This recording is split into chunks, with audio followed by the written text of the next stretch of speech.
Yes, hello and welcome everybody. It's Chris here from the Ministry of Dice, and I'm back again today with another one of my video presentation thingamadoodads.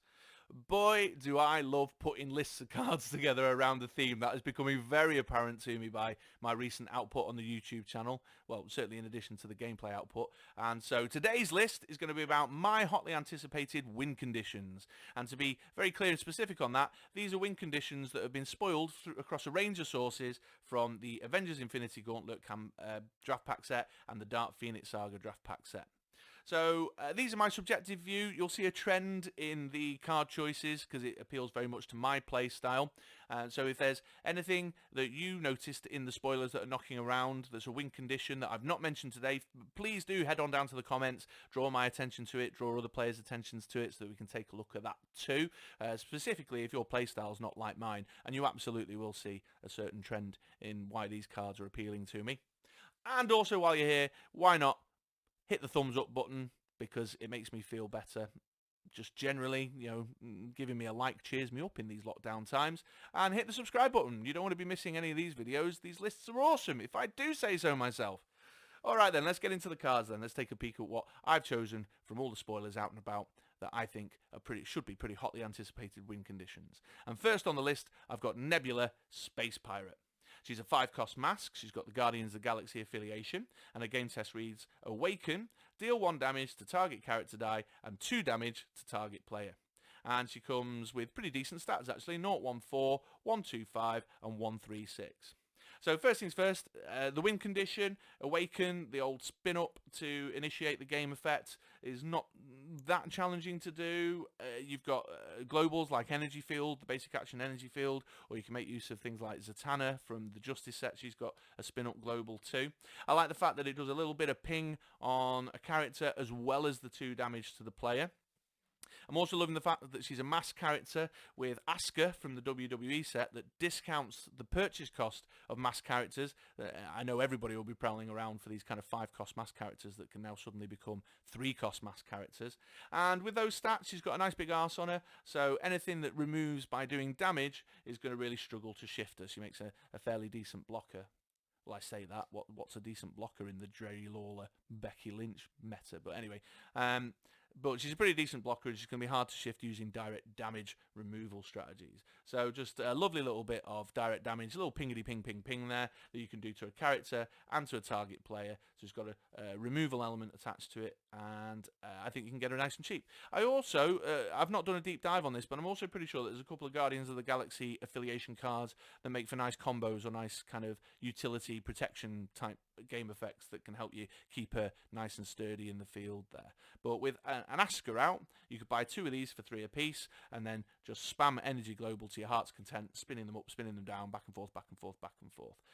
So yeah, really fun. I don't know if it's going to be super competitive, but I'm definitely looking forward to giving that one a play. Okay, next on the list, we've got Thor, Jormungand's Fear. Now, apologies to any of my Nordic friends who may be watching this. Please do get in touch and let me know the correct pronunciation of that. However, we've got a 6-cost bolt on our hands here with a game text that reads, while Thor is active, when you feel the character die, deal 2 damage to target character die or player. And then he's got the Thor Global. This was on the Thor card in the Avengers Infinity campaign box. It says, pay a bolt once per turn. The next action die you purchase this turn costs 2 less. And it comes at a 153, 164, and 276. So again, here we go. Here's that trend forming. It's a direct damage card. It's a bit of a stretch in terms of a purchase at a 6-cost bolt. However, it may well be worth it if you can get that done early doors for the game text, because there is untold number of really awesome low-cost characters that you can buy and field, to fire that damage either across the table to another character in the field zone or across to your opponent themselves. Particularly interested in this guy in a meta where we've got the Nihilor Global, where you can pay a mask to KO a character once per turn, because you can use these cheap characters, get them out in the field, fire off the Thor game text, then use the Nihilor Global to KO them, put them back in your prep, ready for a refield next turn. A guy like this also makes swarmers attractive to me, so you can get kind of big batches of characters, or the Yawning Portal that has the kind of thrown brick style effect that puts the dice in your bag could be attractive, because you can just load your bag up with a load of sudden cheat characters that you can then field like a maniac the next turn to fire a lot of damage down. So I think there's a lot of experimenting that could be done with this guy. And actually, do you know what? In the current meta, stretching for a 6 cost, I don't think is as difficult as it has been in the past. I'm not sure. I'd have to play around, but you've got things like Page, Manager, Action, Basic Action from the WWE campaign box. There's lots of kind of rampy globals that are really useful. You've got the new Rush effect keyword that's coming in the Infinity Gauntlet. So I think getting to the 6 may be easier than you imagine. Again, do I think it's super competitive right now? We're looking at a Becky Lynch meta. Possibly not, but I reckon it'll be loads of fun, especially for a guy like me who loves spammy direct damage. Okay, next card on the list. Speaking of spammy direct damage, here's a card from the Dark Phoenix Saga that I'd like to draw your attention to. This one really fills my heart with joy because it harkens back to an old favourite of many of ours, but especially mine. Harkens back to an old favourite, which was Human Torch, Johnny Storm. So we've got a 4-cost bolt on our hands here. Jubilee, X-Men Field Leader. She's an X-Men affiliation character, which, opportunity knocks there. Also love that artwork. I'm very intrigued by North Star and Gambit in the background. I wonder if they're going to feature in the Dark Phoenix Saga set. Maybe the DM North guys have done one of the little kind of dice breakdowns. Are we that far along with this yet? Possibly not. Anyway, she reads, while Jubilee is active, when you field a character die, she deals 1 damage to your opponent and 1 damage to target character die. She's got max 5 on there in terms of a die. She is a super rare, which makes me a little nervous because she may be a bit of a chaser to get hold of, because I really want to get my hands on this card. And then she's got the standard Jubilee stats that we've seen for some time now: 021, 133, 243. So yeah, I mean, pop her out and any of the 2 previous ones, but specifically the Thor, and field a Hope to copy her, and you're dealing an awful lot of damage down the field whenever you field a character. So conceptually, the kind of combo strategy that I talked about with Thor kind of applies here with Jubilee as well. Get yourself some nice, fun, low-cost dice. I'm thinking Grell, actually, the one that when you KO lets you draw 2 dice. Pot 1 in use pile, pot 1 in prep with the Nihilor Global. So get a Jubilee out in the field nice and early. Buy up your Grells like a maniac. Field them, KO them, get the churn effect, the rampant churn effect from his game text, but then also refield it in the next turn. Do some ping across the field. Pingity ping ping ping, while Hope's sitting there, copied her up as well.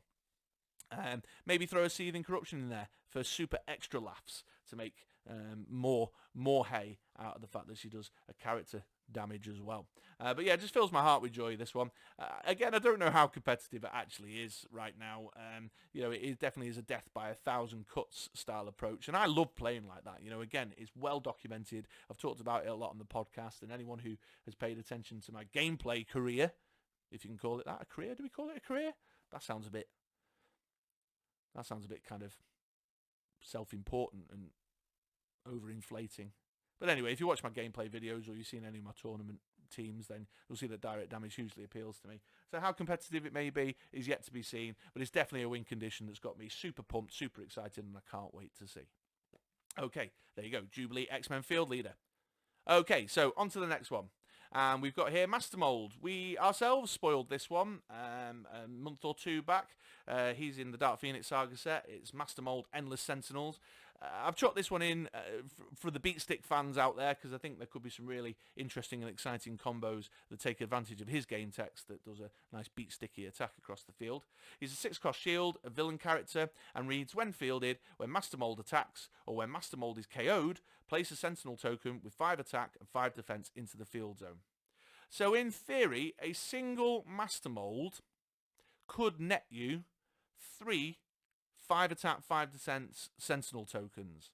That's just insane. So you field him, then attack with him, and then Nihilor Global him in the global window during the attack step to have 3 5/5 Sentinel tokens waiting for next turn.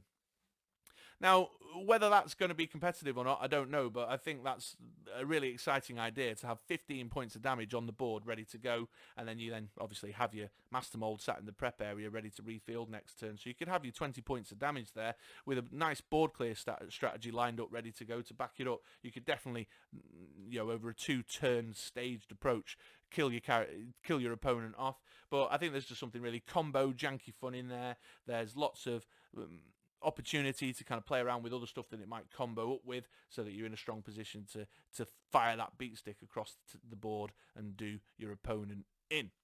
So MasterMold Endless Sentinels, with some well-timed Intimidators or something, it could be really scary. Absolutely. So one for the beat stick fans there, and also to remind you all that we spoiled that one, and that's fun. Okay then, now on to the last one on the list, and we have a Captain Marvel here from the Avengers Infinity Gauntlet. But we've got a 7-cost shield here, Captain Marvel Reality Gem. She's an Avenger. She has Energize, and it says reroll all opposing character dice.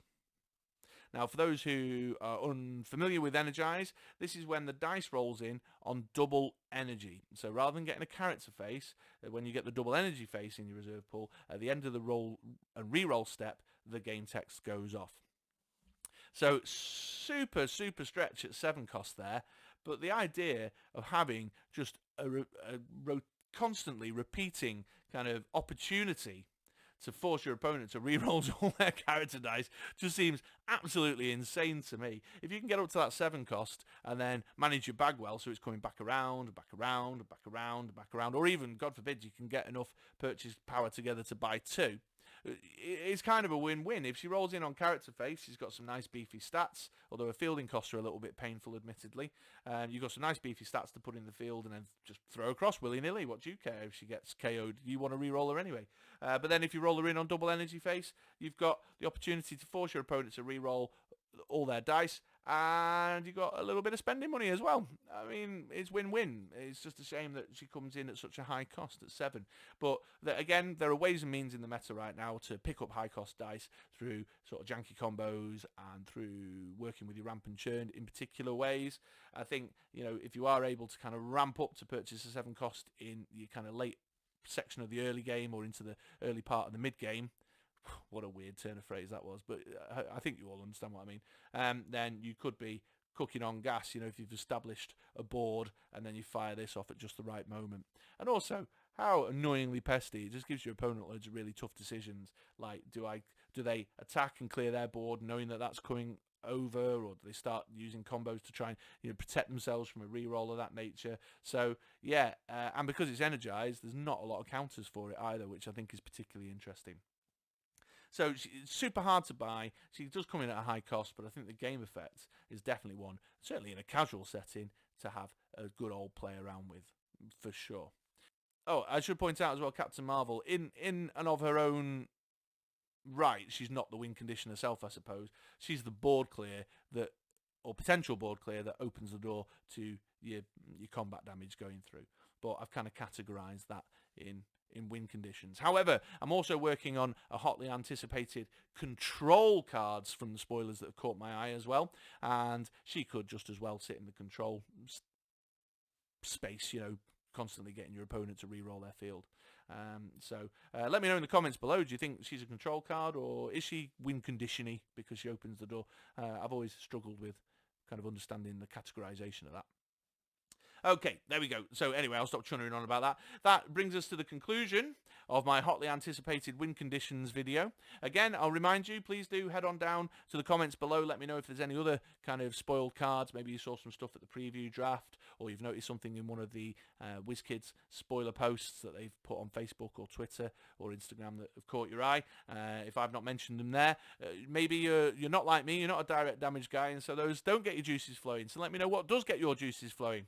Do the like and subscribe, and then also don't forget, folks, on the right hand side of the screen now there's going to be a couple of videos that the YouTube algorithm doohickey thinks that you might like. So if you've got some more time, why not click one of those and go check one of those out as well. Alright, thanks for watching, and I'll see you on a podcast, on a video, or on a blog article somewhere soon. Ta-ra!